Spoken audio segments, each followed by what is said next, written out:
Buenas tardes, compañeros de la sección D. Vamos a iniciar hoy el último tema sobre el cual vamos a evaluar en el primer examen parcial, y es el denominado relación jurídico-tributaria.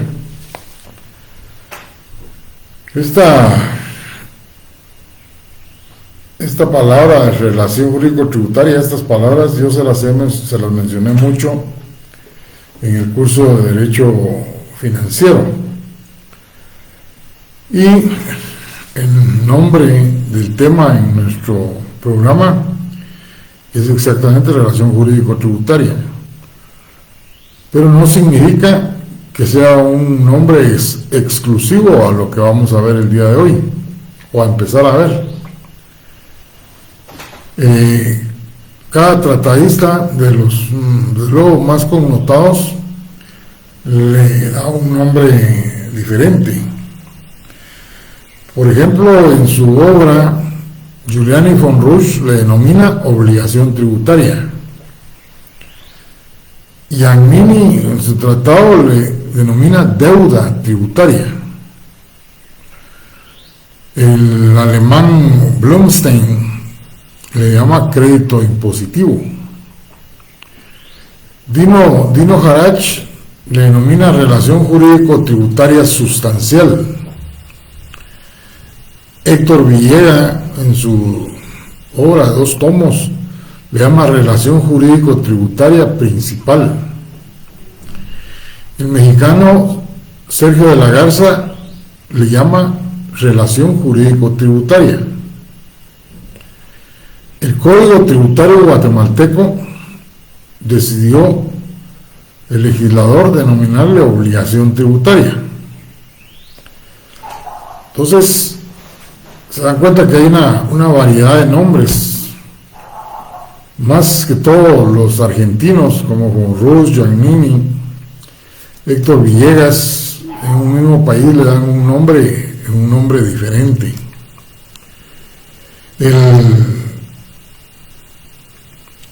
El hecho de que nuestro código tributario le denomine obligación tributaria no significa entonces que no estemos hablando de la relación jurídico-tributaria. Esto a mí cuando hay diferentes nombres, creo que es la segunda o tercera vez que empiezo mi clase así, con un tema, me gusta aclarárselos a los estudiantes, porque el día de mañana van a la biblioteca y piden un libro de relación jurídico-tributaria y solo les van a poner a la vista uno. Pero si tienen nombres de otros, que como le denominan otros autores, entonces van a tener una amplitud de libros que analizar. Bueno, hecha esta aclaración terminológica, ¿qué es la relación jurídico-tributaria? ¿Se recuerdan ustedes que el semestre pasado yo les decía, bueno, cuando hablábamos de los impuestos directos e indirectos, les dije, hagan de cuenta y caso que tienen 2 círculos. Ustedes tienen papel ahí, lo pueden dibujar, 2 círculos. De un lado pues van a poner al sujeto pasivo, al sujeto activo.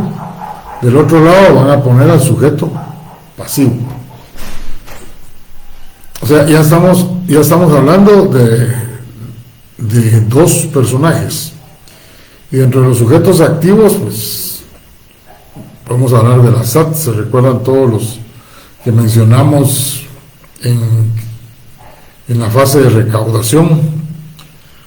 Mencionábamos la SAT, mencionábamos las municipalidades, el MINWAT, el Ministerio de Energía y Minas.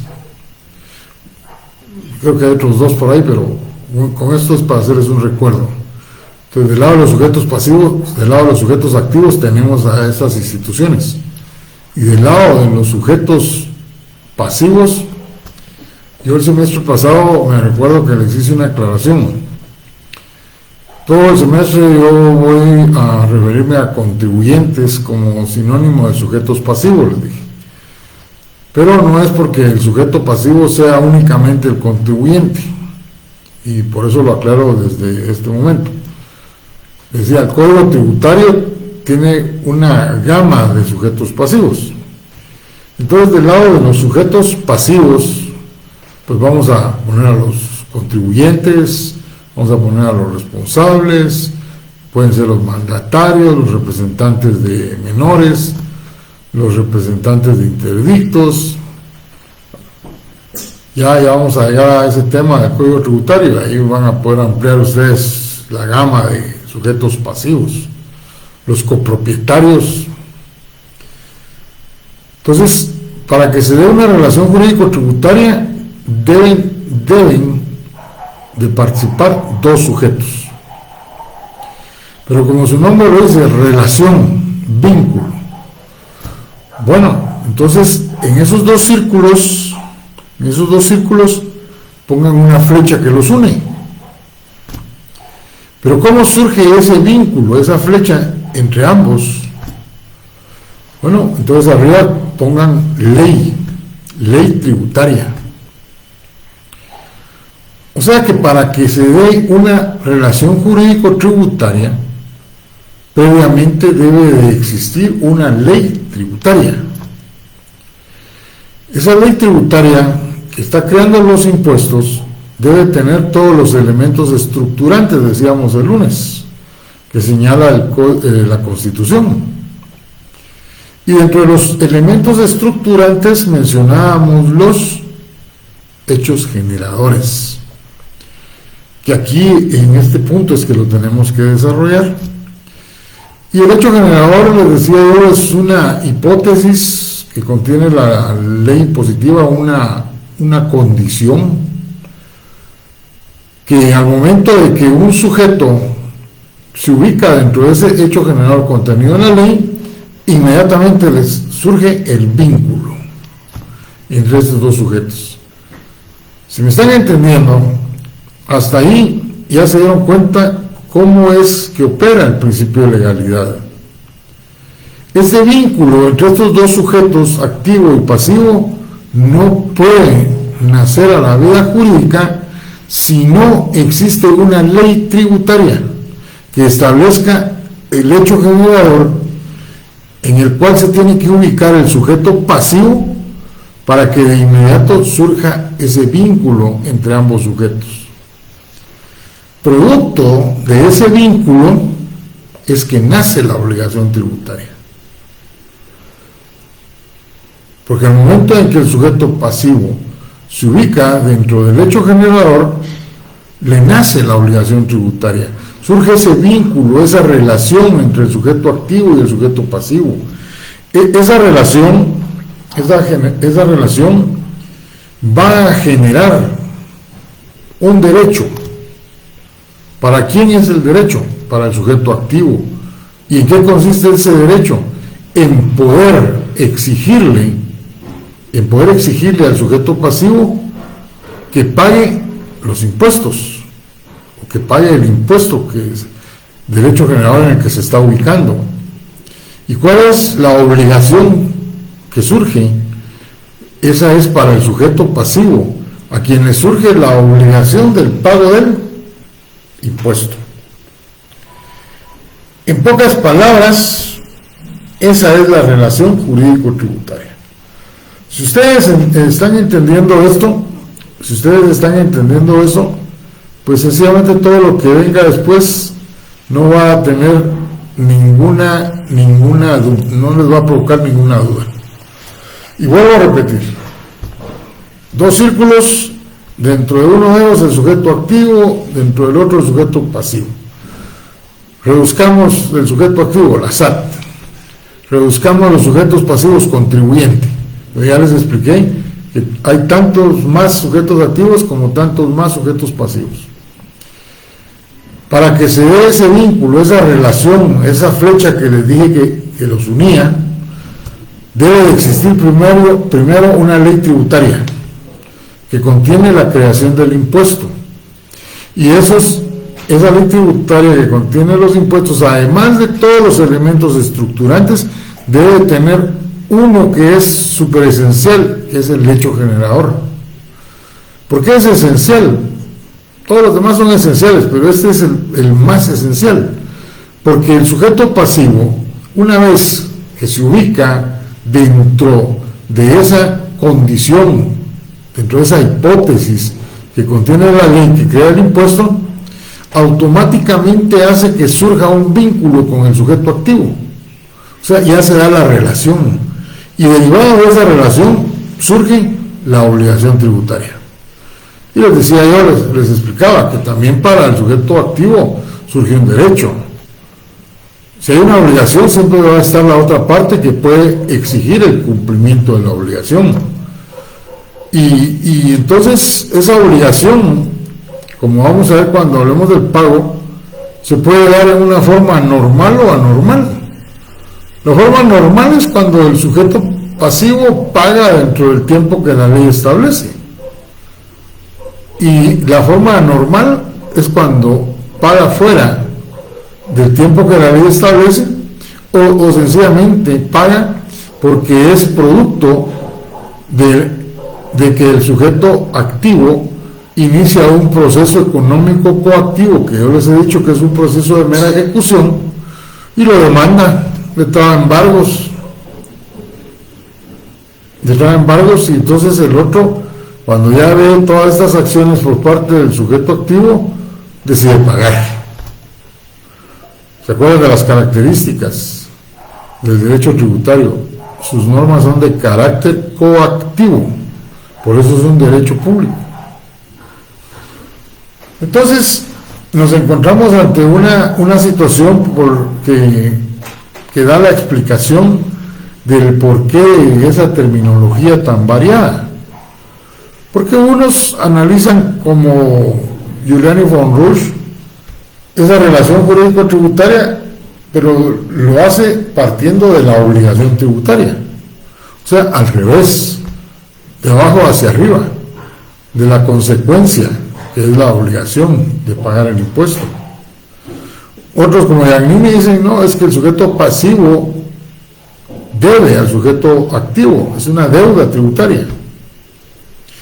Crédito impositivo, pues es un crédito según Blumstein, porque el sujeto activo se convierte en un acreedor de ese impuesto que se ha generado como obligación para el sujeto pasivo. Y los demás pues solo cambian como sustancial, principal, o sencillamente solo le llaman relación jurídico-tributaria.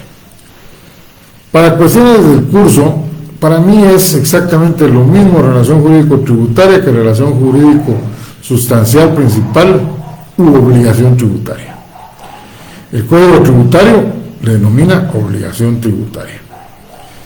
Dentro de esas obligaciones que le surgen al sujeto pasivo, pues están las obligaciones que ustedes aprendieron en derecho civil, las de dar, hacer, no hacer, que más adelante vamos a clasificarlas. Pero lo importante es que entiendan el papel determinante que jugó el hecho generador contenido en la ley tributaria. Y por eso les he mencionado que hay leyes tributarias que contienen un solo hecho generador y hay otras que contienen varios hechos generadores, como es el caso del impuesto sobre la renta, como es el caso del IVA. Son leyes que cuando ustedes las lean, pues me imagino que ya compraron sus leyes, porque una de ellas es para el examen, y ya se dieron cuenta que hay varias condiciones ahí que al momento de ubicarse el sujeto pasivo en una de ellas, pues le surge la obligación del pago del impuesto. Hay variedad de definiciones de la relación jurídico-tributaria, pero lo más importante es que todas se refieren a la existencia de un vínculo jurídico obligacional. En el material que yo les voy a trasladar hay unas 3 o 4 definiciones, pero una que me llama mucho la atención es la de Héctor Villegas, que dice que es un vínculo voy a leer, es un vínculo jurídico regulado por normas tributarias, nacido en virtud de un acto de imposición legítimo, dictado por funcionario competente, por el que se liga a la administración fiscal con sus administrados. El proyecto de Código Tributario para la América Latina da una definición mucho más sencilla. Dice, es la que surge entre el Estado y otros entes públicos. ¿Por qué? Porque en el caso nuestro está el Estado con el Ministerio de Energía y Minas, está Minguat, y por aparte otros sujetos públicos como la SAT, que al final es la principal, y los sujetos pasivos, en cuanto ocurra el hecho generador previsto en la norma. O sea, esta es súper sencilla. Si ustedes entendieron la primera explicación, se van a dar cuenta que esta definición lo que dice es la relación que surge entre el Estado y otros entes públicos y el sujeto pasivo. Ni bien este último cumpla con el hecho generador. Hecho generador que está en la ley. Sin embargo, en nuestro caso, el legislador ordinario se la complica un poco más en el artículo 14 del Código Tributario. Ellos dejaron descrito esto que estamos analizando con el nombre de concepto de la obligación tributaria. Y se van a dar cuenta que es lo mismo que hemos estado explicando, pero un poco más enredado. La obligación tributaria se constituye un vínculo jurídico de carácter personal entre la administración tributaria y otros entes públicos, acreedores del tributo, y los sujetos pasivos de él. Hasta ahí estábamos muy bien, pero a ver, tiene por objeto la prestación de un tributo que surge al realizarse el presupuesto del hecho generador previsto en la ley y conserva su carácter personal a menos que su cumplimiento se asegure mediante garantía real o fiduciaria sobre determinados bienes o privilegios especiales y pertenece al derecho público y es exigible coactivamente. O sea, confundió prácticamente la definición concreta de lo que es la relación jurídico-tributaria u obligación tributaria y agregó otras circunstancias que nacen por el incumplimiento de la obligación tributaria, como decir que va a exigir coactivamente, a menos que se presten garantías. Estas son cuestiones procesales que se dan en el momento en que el sujeto quiere cumplir con una obligación y no tiene la capacidad de pago en efectivo. Eso es otra situación. Sin embargo, ahí tienen ustedes definiciones de Héctor Villegas, la del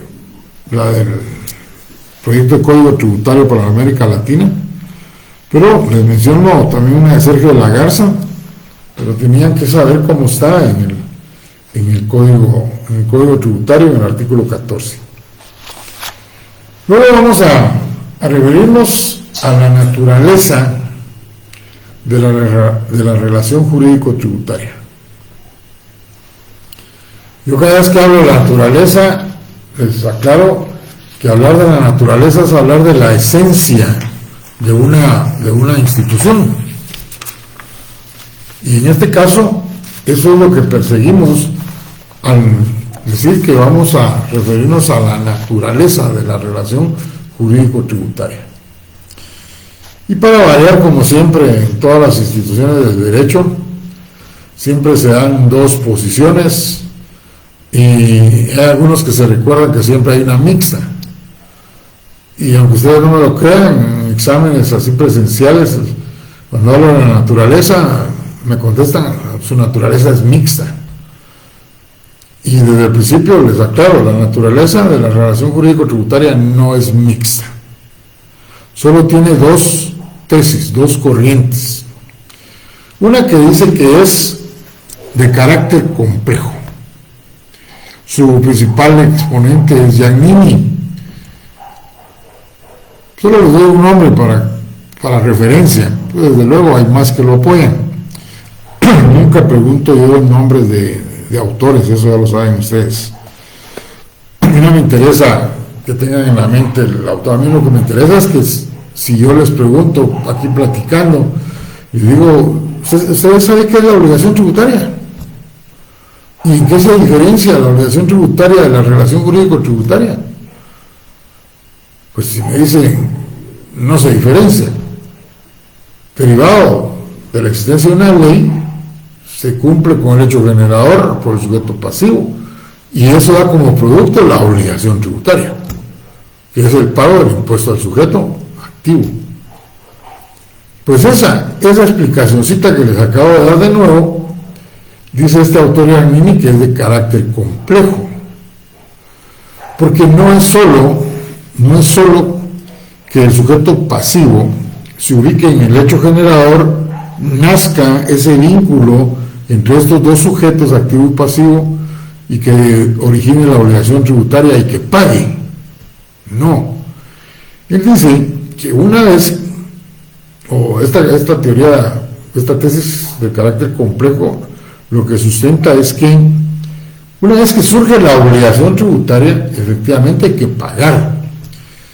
Pero ¿acaso yo vengo y digo del IVA tengo que pagar 200 quetzales, hago el cheque y me voy a la SAT o al banco y pago y me da mi comprobante y se terminó, cumplí con la obligación? No es así. Si estamos refiriéndonos a una persona jurídica, por ejemplo, eso no es tan sencillo, porque para pagar el impuesto sobre la renta, que es uno de los, junto con el IVA, uno de los más complejos, pues el departamento de contabilidad tendrá que tener el total de los ingresos brutos, o sea, todas las ventas.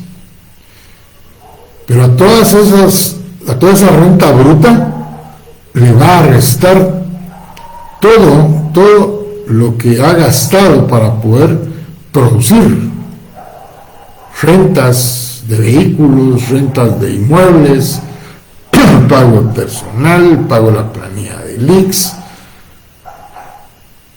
incluso algunos impuestos. Y una vez que ha restado todos los deducibles que señala el impuesto de la renta, pues le va a dar un total al que se le llama renta imponible.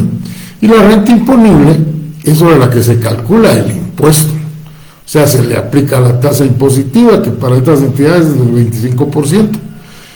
Y entonces dice, bueno, aquí ya tenemos el dato, hagamos el cheque. No es así. Tiene que ingresar a Declaraguate y ahí buscar el formulario del pago del impuesto, de lo que a él le corresponde. Y una vez que reporta todos los datos, pues entonces va a imprimir su formulario. Si están adscritos a Bancasat, pues desde ahí de la oficina van a pagar. Pero si no, tienen que imprimir el formulario 2000 para ir al banco. Ok. Pero para llegar a esa fase de hacer ese formulario, primero tuvo que operar los libros contables. Y ustedes se recuerdan que en tercero básico les enseñaron cuáles son los libros contables. Yo me recuerdo que son como 6: caja, diario, inventario, compras, ventas. Se me olvida uno. Todos esos libros los tiene que tener al día el departamento contable para que finalmente cuadren con esa declaración. Y una vez que estamos frente a esa situación, pues ya se puede ir a pagar. Pero aparte ya de todo lo que hizo, tiene que dar un archivo de toda la documentación con que contabilizó. ¿Por qué? porque hay un periodo de prescripción en el cual la administración tributaria le puede exigir que ponga a la vista toda la documentación que le sirvió de base para llegar a la conclusión de cuánto tenía que pagar. Llevar archivos bien clasificados, algunos todavía los llevan en papel, otros los llevan por este sistema, y son 4 años, y muchos los guardan más porque no saben si hay una situación de interrupción. Entonces, ¿es algo simple o es algo complejo? Pues aquí tienen la base de por qué se habla de que es de carácter complejo. Sin embargo, Nino Garach y todos sus compañeros que apoyan esta tesis dicen que es simple, porque el sujeto pasivo se ubica en el hecho generador y como consecuencia de eso se da un vínculo y surge la obligación. Ya todo lo demás, dice, es accesorio. todo lo demás que que me referí antes, es consecuencia de la obligación, o sea, de esa relación jurídico-tributaria. Para esta corriente es suficiente que se ubique dentro del hecho generador para que le surja la obligación tributaria, que se ubique dentro del hecho generador para que se dé la relación jurídico-tributaria. Todo lo demás es consecuencia de, y esas son obligaciones de carácter accesorio. Por eso les digo, aquí no puede haber una mixta. O se puede una o se puede otra. A mi juicio, y porque lo he vivido, tiene que ser una relación, la relación jurídico-tributaria tiene que ser de carácter complejo. No hay de otra. Sin embargo, pues ahí están en el tapete las dos tesis. Luego, permítanme un segundito que voy a conectarla a la electricidad de esto porque se está terminando la batería.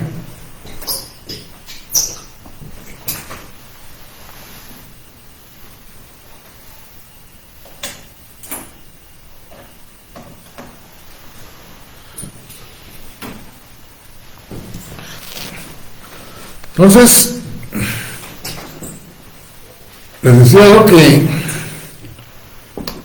ahí tenemos las dos tesis en el tapete para que cuando ustedes ya sean profesionales se den cuenta o se recuerden cuando les toque.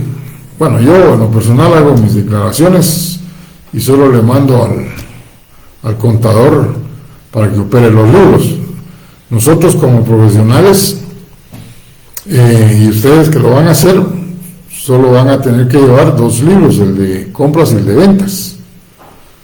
En uno van a operar las facturas de lo que adquieran de acuerdo al giro normal de su oficina y la otra pues las facturas que emitan para sus clientes. Y ahí ya estamos hablando de que son los documentos que sirven para establecer cuánto es el monto del impuesto del IVA. Y después de hacer eso es que ya nos vamos a declarar guate. Pero igual hay que guardar todos los documentos y más los recibos con los que cancelaron. Entonces ahí van a decir ustedes, no es tan sencilla la situación. Tengo que guardar esos libros muy cuidadosamente, todas esas facturas también, no dejarlas tiradas, sino dejar un buen archivo. Son 4 años que se pueden ver interrumpidos y pueden ser más años entonces.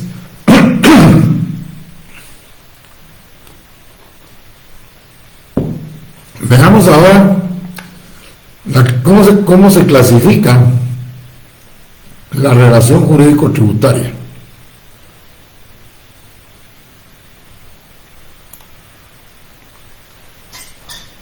De la relación jurídico-tributaria pueden surgir 2 relaciones. la de naturaleza sustantiva y la de naturaleza formal.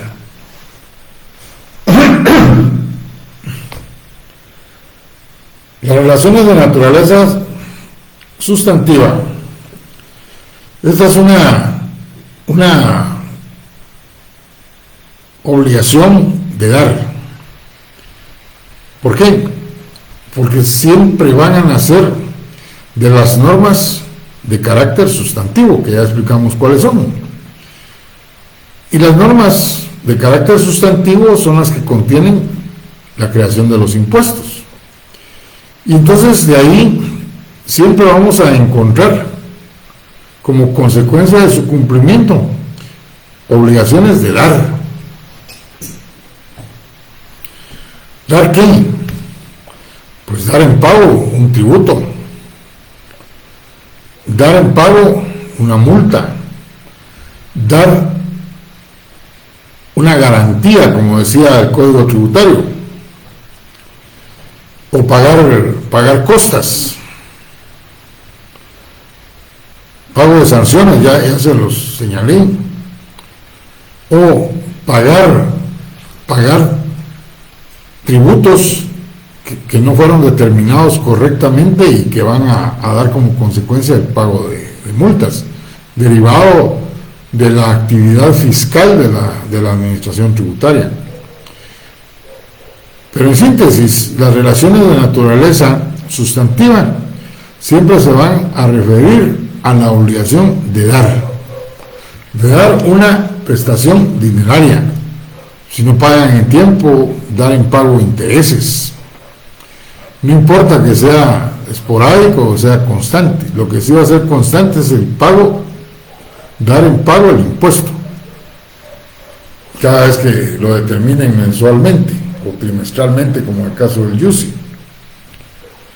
Y por aparte están las relaciones de naturaleza formal. Estas pueden estar en la misma ley sustantiva o pueden derivarse del Código Tributario. Pero unas son de hacer y las otras de no hacer.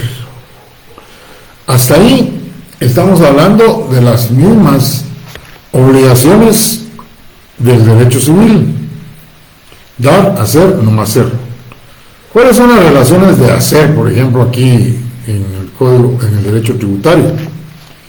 Pues hacer los libros contables, o sea, llevarlos al día, hacer declaraciones, hacer archivos, hacer pagos,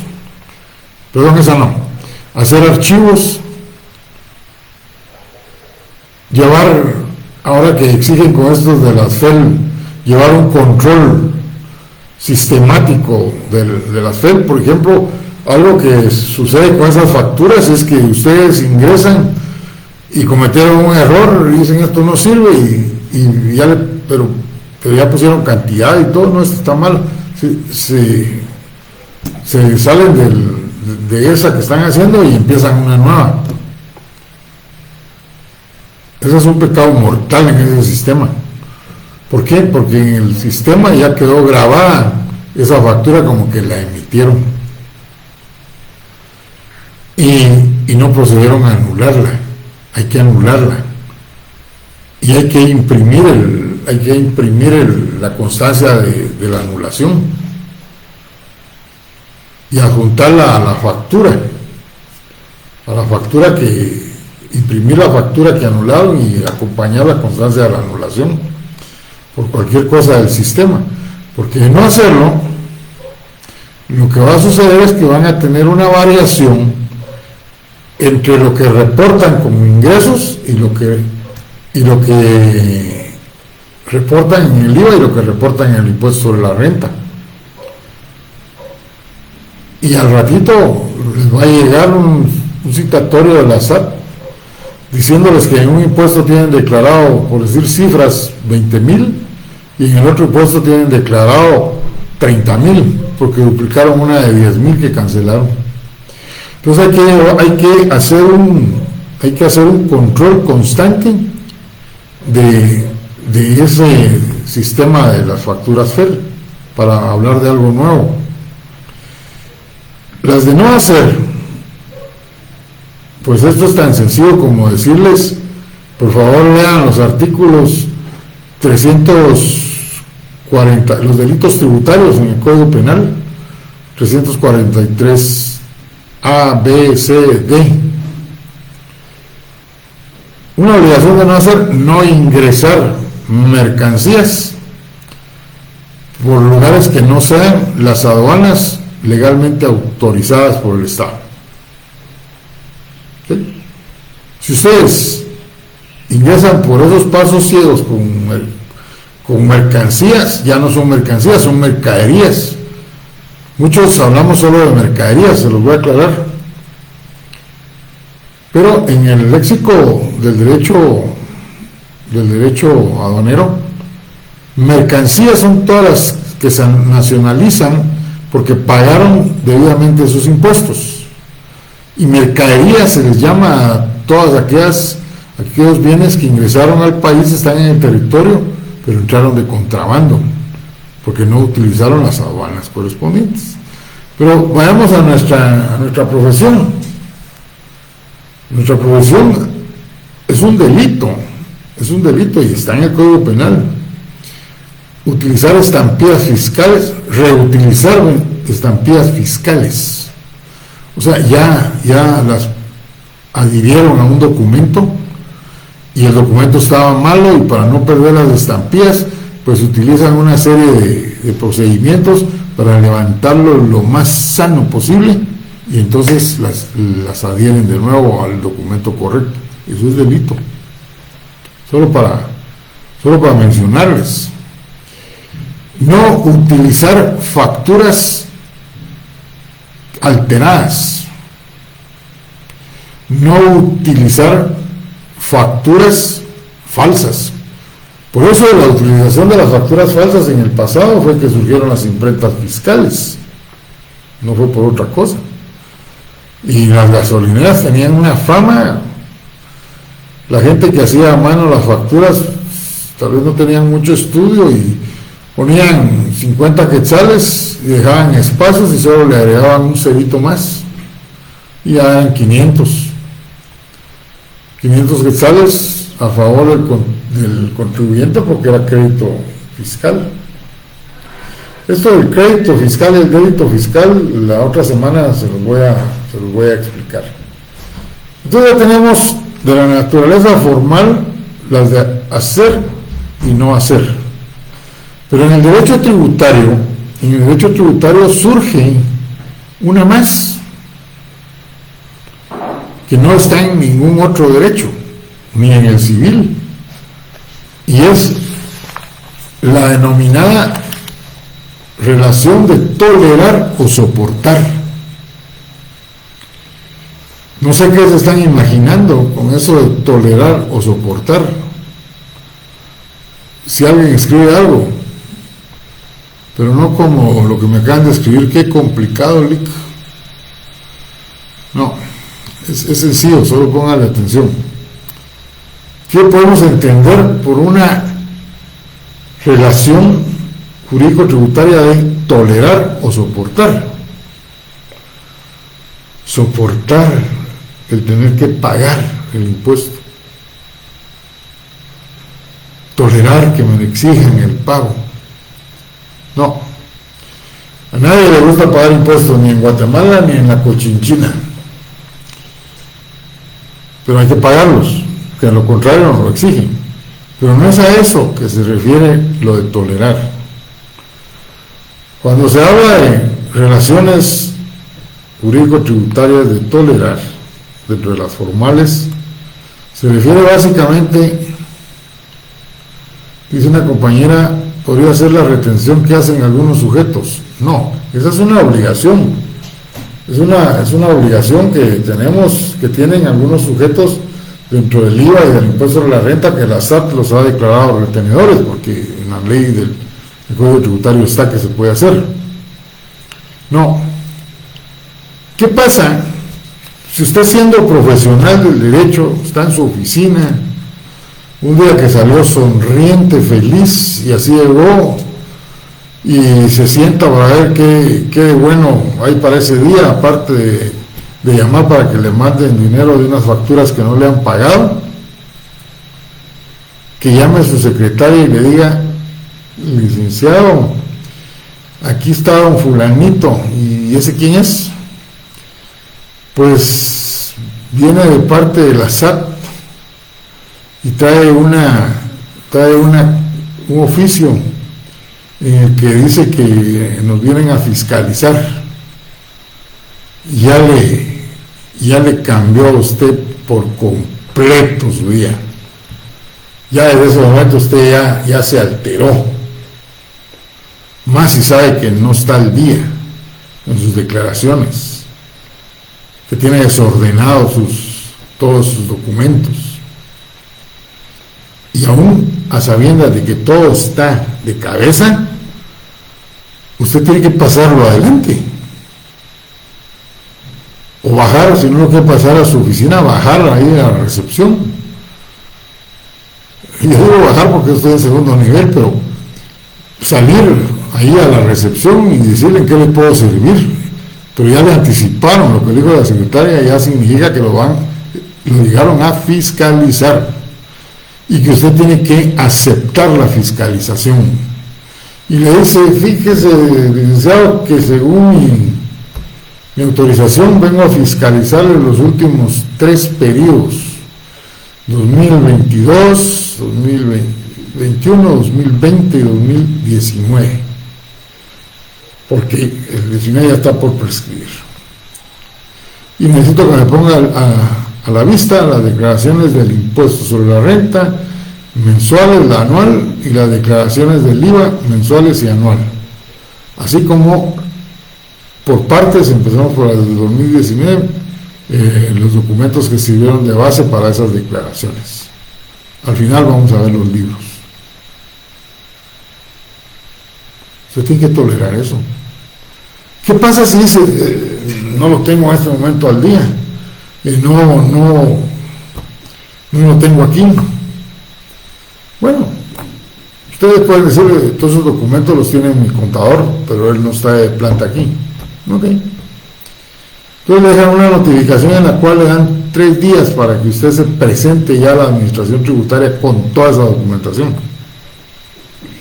Y si no, pues se tipifica la figura que está en el Código Tributario. Búsquenla. Yo les puedo dar el artículo, pero mi intención es que ustedes la busquen. Busquen la figura que se refiere a la resistencia a la acción fiscalizadora. Y si es usted mal genio y le cayó mal el fiscalizador, lo trata mal y no sé qué le dijo, y usted ya lo saca a empellones, eso se convierte en un asunto penal. También está el delito de resistencia a la acción fiscalizadora cuando hay violencia. O lo que es lo mismo, ¿qué hacen las grandes empresas cuando llegan 3 fiscalizadores? Imagínense ustedes a fiscalizar uno de esos supermercados que están con sucursales en todo el país. Llegan 3, 4 y dicen: venimos a fiscalizar los últimos 2 periodos de los 2 impuestos principales que les acabo de mencionar, y necesitamos un espacio donde haya escritorio y unas sillas. Y todavía ustedes dicen: no necesitan sumadora. No, traemos aquí la laptop. Ya no les piden nada de eso. Y les tienen que dar una ubicación, y se van a estar 15 días, 20 días, o solo 3 días, porque van por algo muy concreto. Entonces, a eso se refieren las relaciones de tolerar o soportar. Eso no existe en ningún otro derecho. Si hablamos de laboral, si usted le está haciendo una trastada a su trabajador, usted lo despide, punto. Y si no está haciendo las cosas como usted quiere, pues si usted lo despide, le paga sus prestaciones. Todo para poner un ejemplo comparativo. Bien, yo creo que con eso comprendieron muy bien que ustedes tienen que ejercitar. Me estoy viendo lo que puso Eric Cardona: lo llevan a justiciar, dice. Pues prácticamente no es a justiciar, pero sí a contar las costillas, ¿verdad? eso se refiere a la fiscalización. Entonces, nosotros tenemos que aceptar las fiscalizaciones, no es de oponerse, nunca lo van a hacer. Bueno, aquí tenemos entonces cómo se clasificaron la relación jurídico-tributaria en sustantivas y formales, y dentro de estas formales las de hacer, no hacer y tolerar. Ahora ya saben a qué se refiere lo de tolerar. Veamos ahora las características de la relación jurídico-tributaria. La primera es una coordinación entre la potestad tributaria y la relación jurídico-tributaria. La potestad tributaria y la relación jurídico-tributaria. ¿Por qué esa coordinación? Pues muy sencillo. Primero se debe manifestar el poder tributario del Estado. Y ya dijimos que el poder tributario del Estado lo manifiesta a través de una ley. O sea, se tiene que manifestar la potestad tributaria, el poder tributario, mediante la creación de una ley tributaria sustantiva. Y una vez que se ha creado esta ley que contiene hechos generadores, pues entonces ya va a surgir sujetos pasivos que se ubiquen en esos hechos generadores y nazca la relación jurídico-tributaria con el Estado que creó esa ley tributaria al ejercitar esa facultad que tiene de potestad tributaria, o sea, ese poder tributario con el que está investido el Estado. ¿Se acuerdan que hablamos en el semestre anterior de qué es el poder tributario? Es el jus imperium con que está investido el Estado para poder gravar la economía de los particulares. Esa es la primera. La segunda se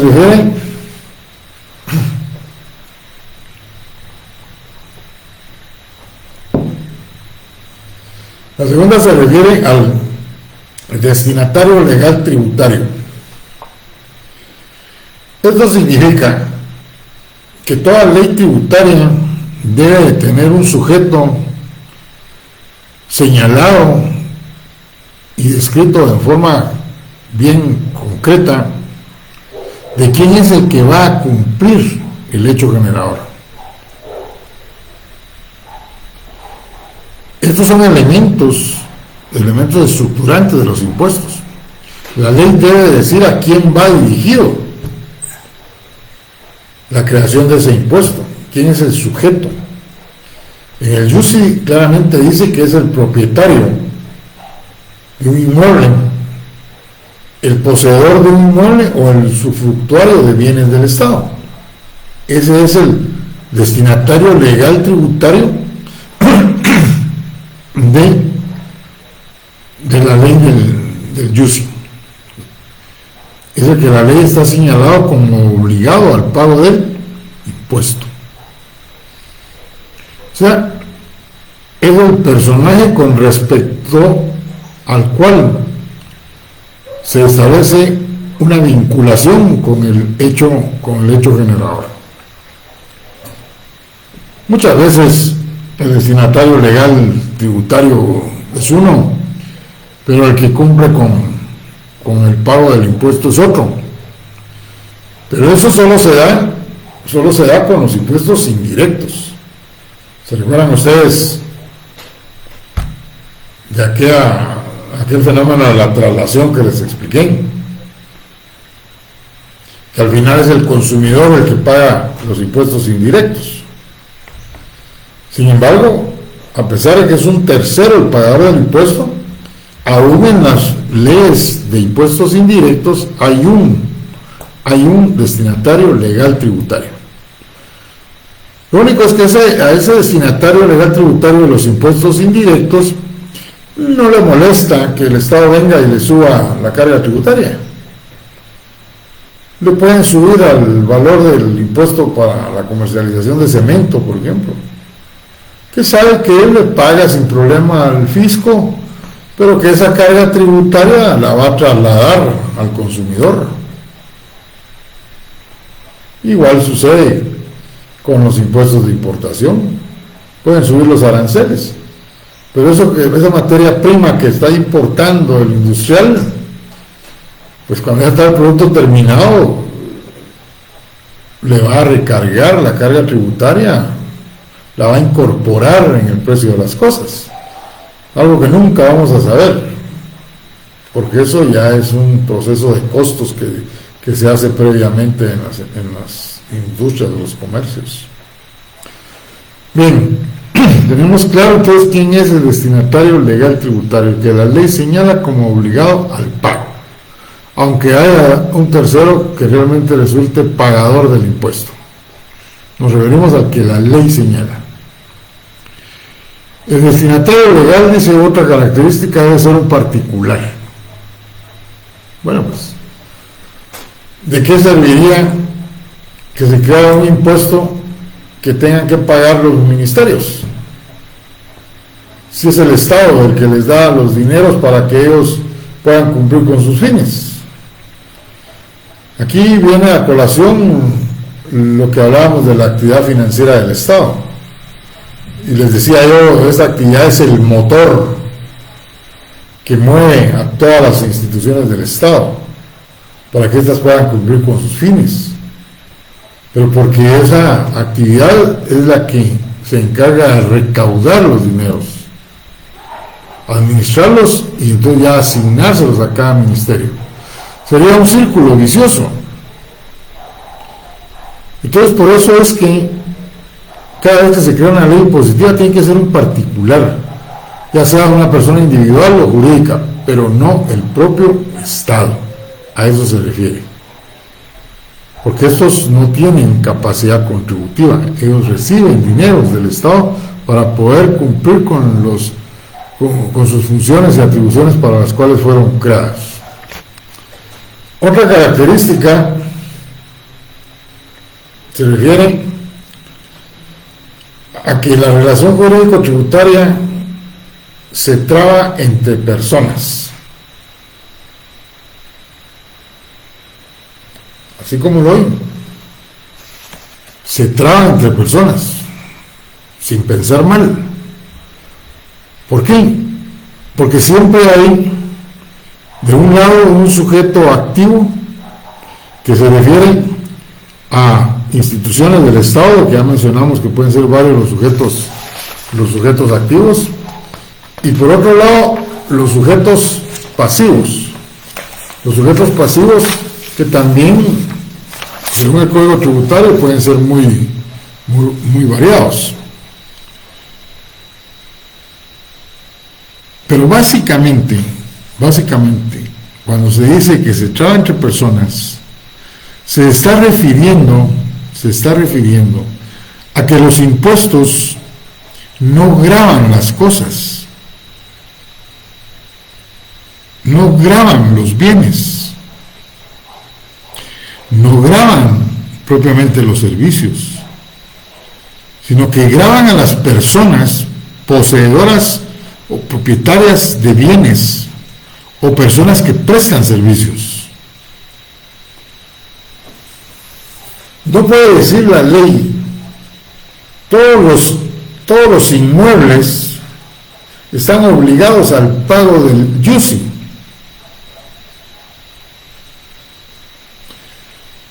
Eso solo en las caricaturas, que se levante el pedazo de tierra, le salgan patitas y se vaya al banco a pagarla.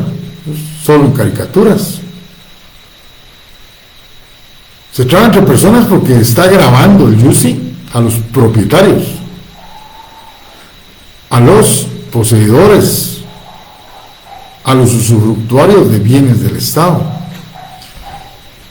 En el impuesto sobre la renta se grava a las personas en relación de dependencia. Por ejemplo, no se está refiriendo a la actividad laboral. Sin embargo, ya en el pasado aquí existió una ley que era como se le denominaba antes al impuesto único sobre inmuebles, el impuesto territorial. Y el impuesto territorial sí decía al inicio, ahora que está esa herramienta de Google que todos lo sabe, busquen el impuesto territorial en Guatemala y se van a dar cuenta que no les miento. Decía que todos los bienes inmuebles ubicados en el territorio de Guatemala debían pagar impuesto. Entonces, la terminología que se empleaba en aquellos pasados años, pues definitivamente no era la más adecuada a la materia tributaria. Por eso se dice que la relación jurídico-tributaria se traba entre personas, el sujeto activo y el sujeto pasivo, que pueden ser variados, ya lo van a ver, y sobre todo que no puede ser entonces trabado entre el sujeto activo y las cosas, los bienes, los servicios. Es como que dijera una ley del IVA, todos los servicios en computación están grabados con tal porcentaje a la hora que quisieran diversificar el pago de la tasa del IVA. Eso es, por ahí he estado viendo yo que se va a sectorizar la tasa del IVA, un 12% para algunas cosas y un menor tasa para otras, como la canasta básica, creo que ahí. Si el Fondo Monetario Internacional y el Banco Mundial han estado presionando para que suba la tasa impositiva, porque quieren garantizarse al 100% que se van a pagar la deuda tributaria, imagínense ustedes entonces si existe una correlatividad entre eso y lo que realmente está sucediendo, o como aquel otro candidato que decía que él al llegar al poder iba a eliminar todos los impuestos, iba a crear el impuesto único. Ustedes ya tuvieron la oportunidad de leer el material que les envié. Eso es una verdadera utopía, y sin embargo recomendado por un tributarista, eso era lo que ofrecía en su campaña electoral. La otra característica es que es de carácter central y principal, y la razón es porque una vez que surge esa relación jurídico-tributaria, esta se convierte en una cuestión personal. No puedo trasladársela a nadie. Si yo hago un contrato de arrendamiento como propietario de un inmueble,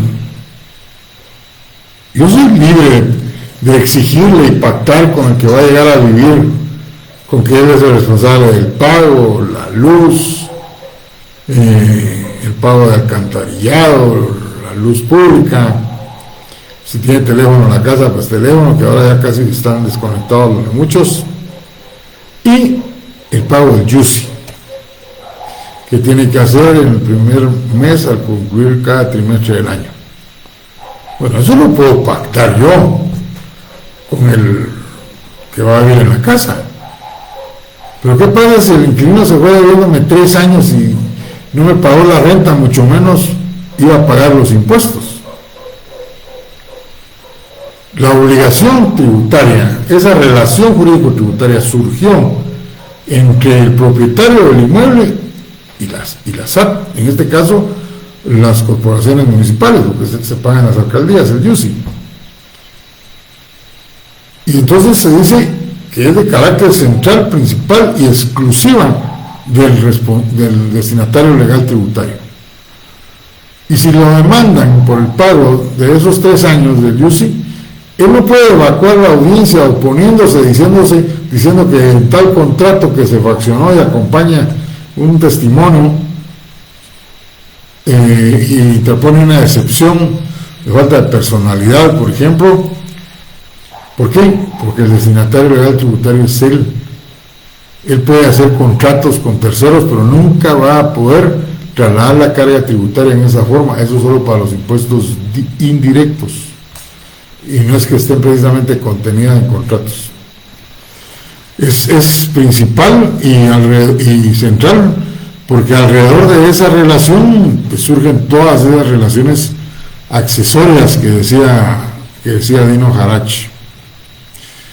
Bueno, nos vamos a quedar ahí. Ya se dan cuenta que estoy algo carrasposo de la voz. Quiero que me quede algo para la otra sección. Solo les doy un par de comerciales. Uno es que mañana, a más tardar, mañana, a más tardar el viernes, les estoy mandando los laboratorios del YUSI, del timbre y del IVA. Mi intención es, si termino a tiempo este tema de la relación jurídico-tributaria, el lunes resuelvo de una vez el del YUSI. Y el miércoles resuelvo los otros dos con una explicación muy generalizada de esos dos impuestos. Y el material también voy a tratar de una vez de mandárselos el viernes, y no más tardar el lunes o martes de la otra semana. Muy bien, señores, que tengan ustedes muy buena noche. Nos quedamos ahí y el lunes concluimos este tema.